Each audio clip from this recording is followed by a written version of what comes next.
오늘 목사님 봉독하신 말씀 사도행전 28장 23절에서 31절 말씀으로 복음이 목적이 되는 삶, 복음이 목적이 되는 삶, 이러한 제목으로 말씀을 나누겠습니다. 우리 한번 같이 하겠습니다. 복음이 목적이 되는 삶. 네. C.S. 루이스라는 사람이 그의 순전한 기독교라는 책에서 소망에 대해서 이렇게 말했습니다. 이 세상을 바꾼 사람들은 이 땅에 소망을 둔 사람이 아니라 저 하늘을 바라보고 저 하늘나라를 소망을 둔 사람들이었다라고 이렇게 이야기합니다. 이 땅에서 예수 그리스도를 믿고 살아가는 사람들은 하나님 나라에 소망을 두고 살아갑니다. 세상에 박해가 심하면 심할수록 더욱더 하나님 나라를 소망하고 살아갔던 것입니다. 이 하나님의 나라에 대한 소망은 기다림의 시간이 필요합니다. 기다림이란 지루함과의 싸움입니다.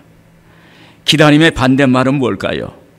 당시 믿는 사람들의 박해하고 처형했던 원형 경기장의 굶주린 사자일까요? 그렇지 않으면 로마 병사들의 손에 들린 그 칼과 창일까요? 아닙니다. 그것보다 더한 반대말이 있어요. 세상의 유혹이라는 거예요. 세상의 유혹 때문에 기독교가, 그리고 우리의 삶이, 우리의 내면이 부서지고 주저앉고 무너지는 것이 오늘 우리의 현실입니다. 세계 기독교사를 보면 바울 사도처럼 하늘에 소망을 둔 수많은 증인들이 있었습니다. 반면에 처음에는 믿음으로 살다가 나중에는 세상에 빠져서 세상의 유혹에서 거기에서 하나님의 나라에 들어가지 못한 사람들도 있었습니다. 이것은 믿음이 있느냐 없느냐, 믿음의 본질적인 문제입니다. 여러분에게 세상을 이길 수 있는 믿음이 있기를 주님의 이름으로 축원을 드립니다. 오늘 본 말씀에서 바울 사도는 이제 자기의 사명과 삶을 다하고 로마 감옥과 죽음 앞에 서서 끝까지 복음을 위한 증인의 삶을 다하는 모습을 보여주고 있습니다. 여러분, 우리의 신앙의 시작은 미약할지라도 그 결과는 심히 창대한다고 그랬습니다. 중요한 것은 하나님이 우리에게 부여한 소명, 너는 이렇게 살아라, 당신은 이렇게 살아라 하는 그 소명을 다하는 사람이 되어야 한다는 것입니다. 복음이 목적이 되는 삶에 대해서 묵상하면서 나누는 시간이 되겠습니다. 먼저 바울은 복음을 자기의 삶의 목적으로 붙잡았습니다. 23절에 한번 같이 보겠습니다. 그들이 날짜를 정하고 그가 유숙하는 집에 많이 오니 바울이 아침부터 저녁까지 강론하여 하나님의 나라를 증언하고 모세의 율법과 선지자의 말을 가지고 예수에 대하여 권하더라. 바울은 로마에 도착하고 얼마 안 있어서 감옥에 갔던 것으로 보입니다. 그런데 도착하자마자 바로 유대인들을 초청해서 그들에게 복음을 증거하는 것입니다. 여러분, 복음은 우리 인간에게 구원하시기 위해서 예수님이 육신의 옷을 입고 오셔서 십자가에 못 박혀 죽으시고 그리고 사흘 만에 부활하신 것입니다. 이 예수님의 십자가와 그리고 부활로 인해서 우리가 구원받고 하나님의 자녀가 됐다는 것이 복음인 것입니다. 오늘 유대인들에게 이 말을, 복음을 전하는 것입니다. 사실 바울에게는 로마 재판이 예정되어 있었습니다.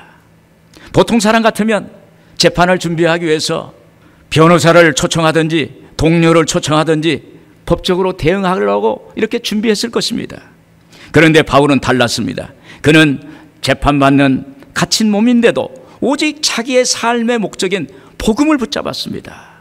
그래서 복음을 자기의 삶의 목적으로 삼고 유대인들에게 증거하는 것입니다. 목적이 중심이 되는 삶입니다. 여러분, 목적 중심의 삶이 되면 생각도 목적에 맞춰집니다. 그리고 말도, 먹는 것도, 입는 것도 다 자기 목적에 맞춰요. 바울 사도가 예루살렘 교회에 선교 보고하러 올라갔다가 유대교의 그 무리들에 의해서 맞고 그리고 고통당하고 고소당해서 감옥에 거기 예루살렘에서 묶였습니다. 그때 바울은 자신이 로마 시민권자였으므로 무죄 방면이 될 수 있었어요. 그럼에도 바울은 목적 중심의 사람이었기 때문에 자기의 꿈과 목적이 로마로 가는 것이 그게 목적이었어요. 로마로 나는 가야 하리라. 로마로 가서 뭡니까? 복음을 전하는 것입니다. 그래서 로마 황제 가이사에게 상소를 한 거예요. 이에 허락을 받아서 로마로 압송된다는 말을 들었어요.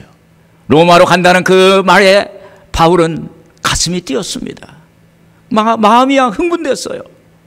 로마로 간다. 좋다. 내가 이제 비록 죄수의 모습이라도 로마에 가리라. 로마로 가서 거기서 복음을 전하리라. 흥분되고 심정이 뛰고 기뻐하는 그러한 모습을 보게 되는 것입니다. 사도행전 20장 23절 24절을 보면 오직 성령이 각성해서 내게 증언하여 결박과 환난이 나를 기다린다 하시나 내가 달려갈 길과 주 예수께 받은 사명 곧 하나님의 은혜의 복음을 증언하는 일을 마치려 하면은 나의 생명조차 조금도 귀한 것으로 여기지 아니하더라. 한마디로 전후 관계없이 로마로 가리라. 로마로 가리라. 여러분, 우리가 목적을 갖고 있으면 모든 것이 목적에 맞게 정리됩니다. 그래서 단순화되는 거예요. 그래서 오직 목적과 목표만이 분명해 보입니다. 여러분, 여러분의 삶을 단순화시키길 바랍니다. 단순화시켜야 내가 어디에서 와서 무엇 때문에 살며 어디로 가는지가 보여요. 내가 나의 삶의 목적, 방향, 그게 보여요. 그러나 세상이 너무 바쁘고 만나는 사람도 많고 일도 많고 여러 가지 어려움 속에서 거기 있으면 어때요? 안 보여요. 그러나 우리가 우리의 삶을 단순화시키면 가는 목적이 분명하게 보이는 것입니다. 여러분, 바울 사도를 처음 부활의 주님을 만났던 다메섹 도상에서부터 로마까지 이끈 것은 무엇일까요? 그것은 바로 그의 삶의 목적인 것입니다. 바울의 삶의 목적은 오직 이방인들에게 복음을 전하는 사명입니다. 여러분, 여러분의 삶의 목적은 무엇입니까? 우리는 예수님 믿고 구원받는 하나님의 자녀입니다. 우리가 하나님 자녀 되어서 우리의 삶의 목적이 무엇일까? 나의 궁극적인 삶의 목적이 무엇일까? 나의 인생을 통해서 예수님 말씀이 나의 삶에서 이루어지는 것, 또 예수님의 그 정신이, 예수님의 그 가치가 나의 삶을 통해서 열매가 되는 것, 그것이 바로 우리의 삶이 목적이 되어야 되는 것입니다. 그래서 다른 사람들이 우리를 볼 때 저 사람은 예수 믿는 사람이야. 저 사람은 예수 믿는 사람의 기업을 하는 사람이야. 저 사람은 저 학교는 예수 믿는 사람이 만든 학교야. 좋은 열매가 예수님께 영광이 되는 거예요. 그것이 오늘 여러분들의 영광이 되길, 여러분들의 삶의 목적이 되길 바랍니다. 바울의 사명에 대해서 성경은 이렇게 말합니다. 사도행전 9장 15절 16절에 보면 주께서 이르시되 가라, 이 사람은 내 이름을 이방인과 임금들과 이스라엘 자손들에게 전하기 위하여 택한 나의 그릇이라. 그가 내 이름을 위하여 얼마나 고난을 받아야 할 것을 내가 그에게 보이리라. 이 말은 바울이 청년 때는 사울이었습니다. 이 사울이 다메섹으로 와서 예수 믿는 사람을 죽이고 그리고 교회를 핍박하려고 하는 것입니다. 그때 다메섹 도상에서 부활의 주님을 만났어요. 그래서 그가 부활의 주님을 만나서 거기서 거꾸러져 가지고 그 다메섹의 직가라는 그 거리에서 금식하고 기도하고 있었습니다. 부활의 주님을 만났으니까 그의 삶이 변화됐어요. 그런데 하나님의 성령이 아나니아라는 제자에게 나타나서 너는 저 직가에 가서 그 다메섹의 한 거리에 있는데 거기에 금식하는 사울이라는 청년이 있다. 그에게 가서 안수기도 해줘라. 그러니까 이 아나니아가 그랬습니다. 나는 그걸 못합니다. 저 사람은 우리가 듣기에 예수 믿는 사람을 핍박하고 교회를 잔멸하고 박해하는 사람이라고 들었습니다. 제가 어떻게 그 사람에게 가서 기도해 줄 수 있습니까? 그러니까 그때 오늘 지금 봉독해드린 사도행전 9장 15절 말씀합니다. 주께서 이르시되 가라, 이 사람은 내 이름을 이방인과 임금들과 이스라엘 자손들에게 전하기 위하여 택한 나의 그릇이다. 가라. 그 말씀을 듣고 아나니아 제자가 사울 청년을 찾아갑니다. 그 청년에게 만나서 안수 기도해주고 말하는 거예요. 내가 너에게 온 것은 하나님의 성령이 나에게 가라, 이 사람은 내 이름을 이방인과 임금들과 이스라엘 자손들에게 위한 택한 나의 그릇이라고 했기 때문에 너에게 이렇게 안수 기도해서 성령 충만하게 한다. 그 순간에 사울이라는 청년이 눈이 떠졌어요. 그리고 사울이라는 사람이 나중에 바울이 되는데 그 사람이 나의 사명이 그렇구나. 이방인을 전도하기 위해서, 이방인을 선교하기 위한 그것이 바로 나의 삶의 목적이요 목표가 되는구나, 이렇게 생각하는 것입니다. 아마 바울 사도는 하나님 앞에 예배드리고 기도할 때마다 이 말씀을 되뇌이고 했을 것입니다. 여러분, 하나님의 말씀을 묵상하고 암송하고 되뇌이고 하면 어떻습니까? 그 말씀이 우리의 영혼 속에 들어와서 우리의 영혼 속에서 운행하는 것입니다. 육신 속에서 운행하는 것입니다. 히브리서 4장 12절에 그랬습니다. 하나님의 말씀은 살아있고 활력이 있어 좌우의 날선 어떤 것보다 예리하여 혼과 영과 및 관절과 골수를 찔러 쪼개기까지 하며, 그 안에서 목적의 그 말씀, 그 사명이 내 안에서 운동하니까 거기에서 목적을 따라서 목적을 있는 삶으로 인도되는 것입니다. 여러분, 삶의 목적을 다시 한번 생각해 보십시오. 여러분, 생각을 다시 한번 꺼내 보십시오. 나는 나의 삶의 목적에 맞는 삶을 살고 있는가? 나는 나의 목적에 맞는 그러한 인생을 살고 있는가? 나는 목적 중심의 삶을 살고 있는가? 나는 하나님의 부르심과 소명에 바르게 응답하고 반응하고 있는가? 복음이 목적이 되면 여러분에게 하나님의 복이 임하게 될 줄로 믿습니다. 이렇게 바울이 복음을 자기의 삶의 목적을 두니까 어떤 마음이 됐을까요? 바울은 복음의 긴박성을 가졌던 것입니다. 30절에 보면 바울이 온 이태를 자기 셋집에 머물면서 자기에게 오는 사람을 다 영접하고. 여러분, 죽음 앞에 선 사람만큼 담대한 사람이 있을까요? 조그마한 쥐도 막다른 골목에 몰리면 고양이를 문다는 말이 있어요. 막다른 골목에 가면 쥐도 아주 그냥 간이 배 밖으로 나오는 거예요. 하나님 믿는 사람이 죽음 앞에 서면 어떨까요? 세상과 나는 간 곳 없고 오직 구속한 주님만 보이도다. 할렐루야. 바울 사도가 로마 감옥까지 와서도 담대하게 복음을 전했을 이유는 이제 자기는 마지막이 가까웠다는 그 생각이, 그 마음속의 직감이 그에게 다가왔기 때문입니다.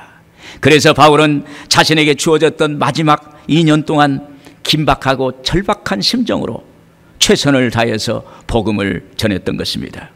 여러분, 우리가 죽음 앞에서나 결정적인 순간에 서면 무엇이 자기 인생에 중요한 것인 것을 분명히 알게 됩니다. 그리고 그것을 마무리를 해야 하기에 마음이 급박한 것입니다. 대개 사람들이 목숨을 거둘 때 마지막으로 전하는 말은 미안하다, 사랑했다, 사랑한다, 그런 이야기를 합니다.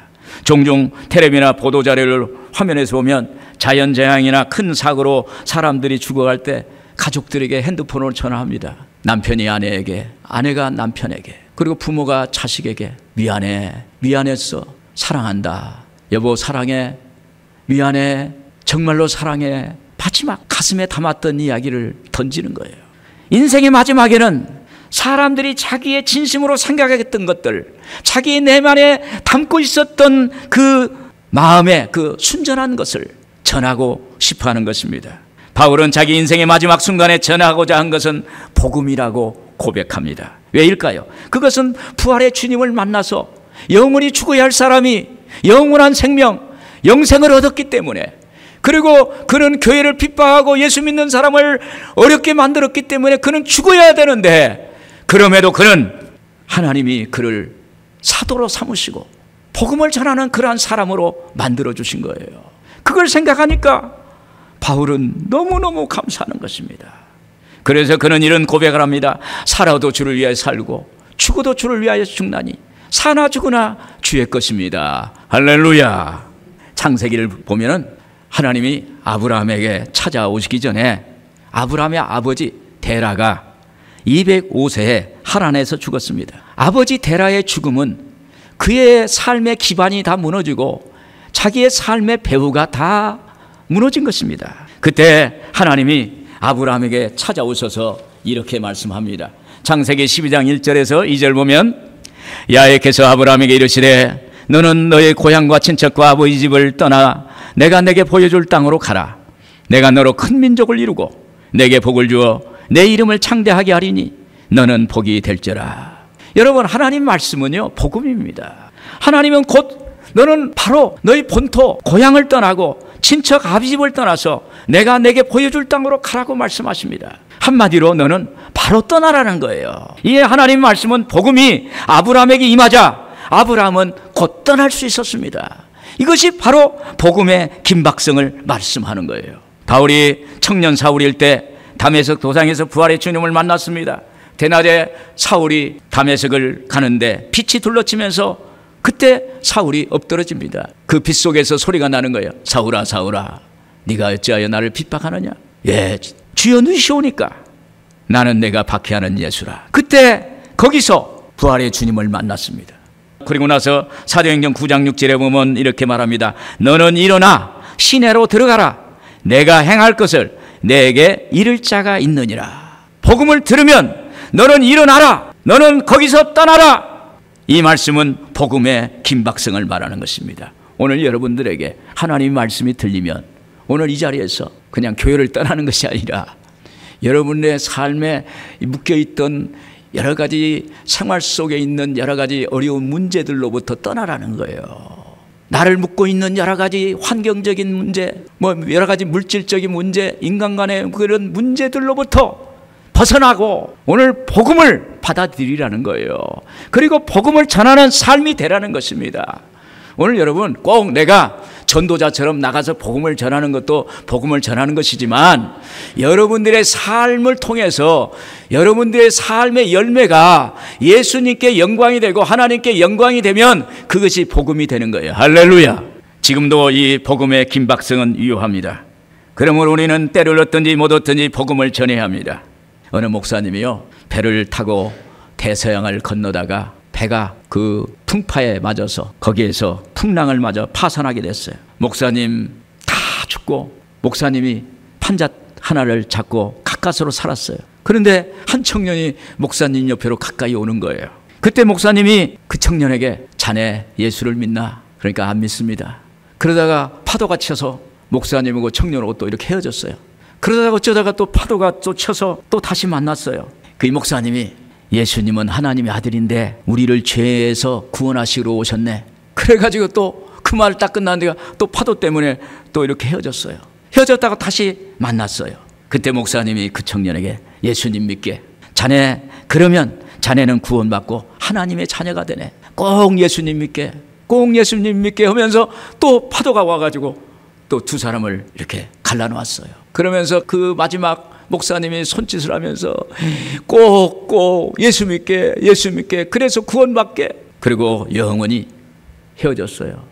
그런데 그 청년이 살아서 고향에 왔는데 그 목사님의 목소리가 계속 귀에 울리는 거예요. 예수님 믿게, 예수님 믿고 구원받게.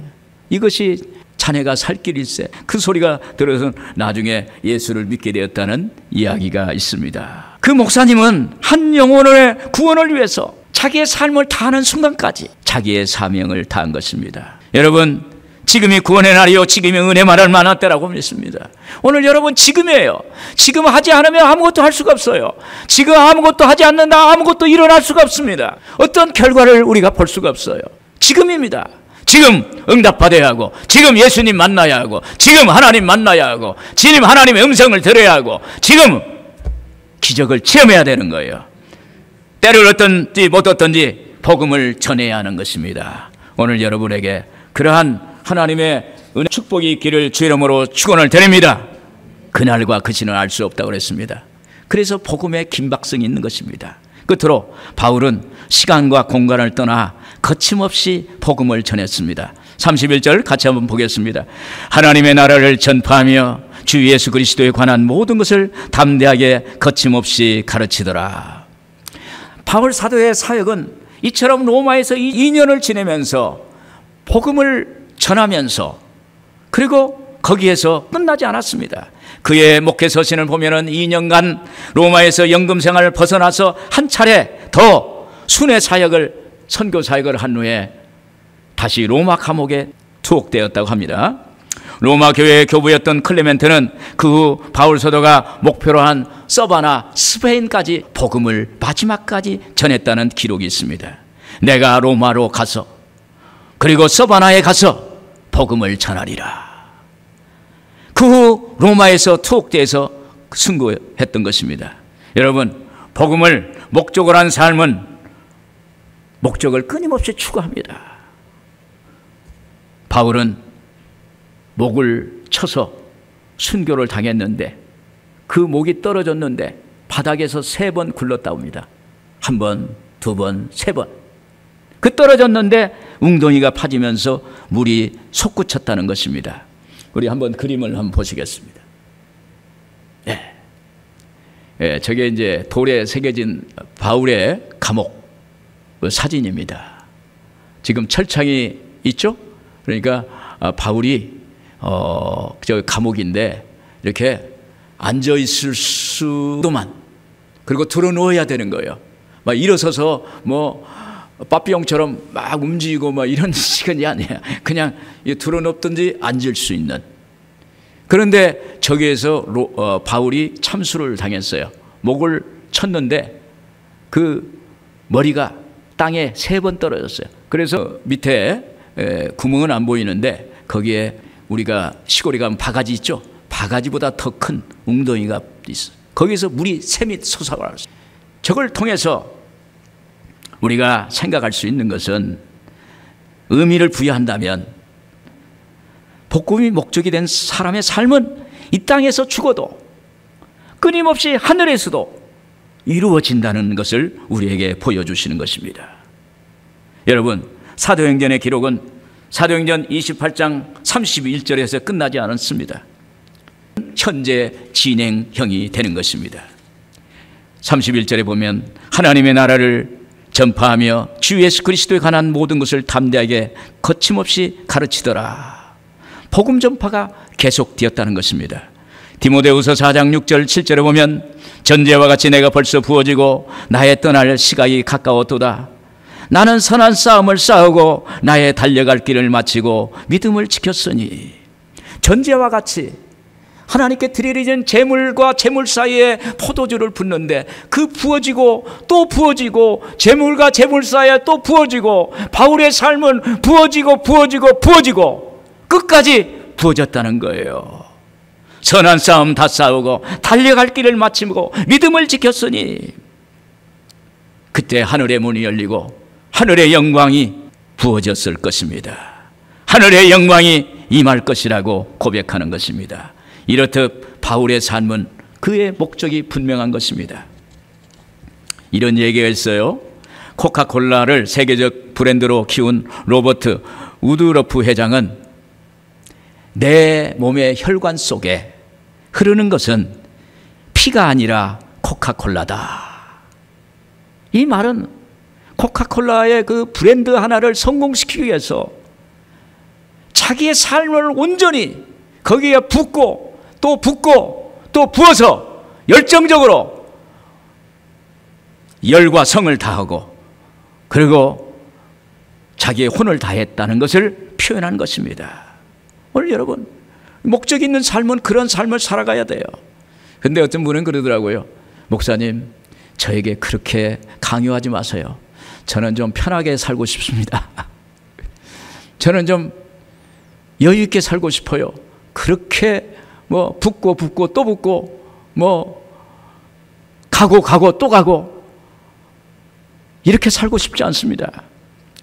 그런데요, 우리 주님은, 우리 예수님께서 육신의 옷을 입고 낮고 낮은 곳에 비천한 곳에 오셔서 우리를 위해서, 나의 죄를 위해서, 여러분의 죄를 위해서 십자가의 못을 받고 엘리 엘리 라마 사막다지 엘리 엘리 라마서 어찌하여 나를 버리시나이까, 버림을 받고 받아서 우리를 구원해 주신 거예요. 그래서 오늘 우리는 하루를 살면서 얼마나 죄를 많이 짓습니까? 인간은 죄를 지면 죄책감에 시달리는 거예요. 그런데 우리가 예수 믿고 하나님 자녀 되어서 예수의 피로 씻어서 정결케 하고 거룩케 하고 의롭게 하고 새롭게 해서 오늘 우리는 편하게 잠을 잘 수가 있어요. 할렐루야. 불면증에 시달리는 사람은 얼마나 고통스러운 사람, 그러한 것인지를 우리는 알고 있습니다. 오늘 여러분, 그 예수님의 그 사랑을 받았으니 우리도 하나님의 그 은혜를 받았고 하나님의 사람이 되었으니, 하나님의 자녀가 되었으니 자녀처럼 살아야 될 줄로 믿습니다. 여러분, 여러분의 삶에서 복음은 어느 정도의 비중을 차지하고 있습니까? 세상 일도 모든 걸 바쳐서 하는데 복음을 위해서도 그래야 하지 않을까 생각이 됩니다. 예수님은 나를 위해, 나를 구원하여 그 영생을 주시기 위해 십자가에 못 박히셨고 부활하셨고, 그래서 우리가 하나님의 자녀가 됐다는 것이 복음인 것입니다. 미국에 오랄 로브츠 목사님이 계십니다. 이분이 1900년대에 말씀과 기도로 수많은 집회를 하고 텔레비를 통해서 복음을 전해서 병자를 고치셔서 하나님이 살아계신다는 걸 보여주셔서 수많은 사람을 구원으로 인도한 그러한 분입니다. 또 우리 순복음교회에서는 오랄 로브츠 목사님과 같이 우리 여의도 순복음교회 예전에 명예 목사도 하셨어요. 그분이 2006년도 4월 아주사 거리 100주년 대회 때 마지막 유언을 하는 것을 영상으로 보냈습니다. 그때 메시지가 있습니다. 제가 잠깐 읽어드리겠습니다. 나는 곧 죽을 것입니다. 그러나 한 가지 확실하게 예언할 수 있는 것은 성령님은 오늘날에도 우리가 전혀 예기치 못한 놀라운 부흥을 주실 것이라는 사실입니다. 하나님은 끝이 아니라 시작이십니다. 천국에서 주님과 함께 다음 세대의 부흥을 볼 것입니다. 죽어가면서 다음 세대를 말하는 거예요. 다음 세대의 부흥이 있을 것이라고 오늘 우리에게 말하는 것입니다. 오늘 당신에게 말하는 것입니다. 오늘 하나님의 복음이 전해져야 된다는 거예요. 사도행전은 계속된다는 것입니다. 오늘 이 복음을 전하는 삶이 되기를 주의 이름으로 축원을 드립니다. 그래서 오늘 우리는 우리 자신이 복음이 돼야 돼요. 다른 사람이 볼 때 당신을 보니 하나님이 살아계십니다.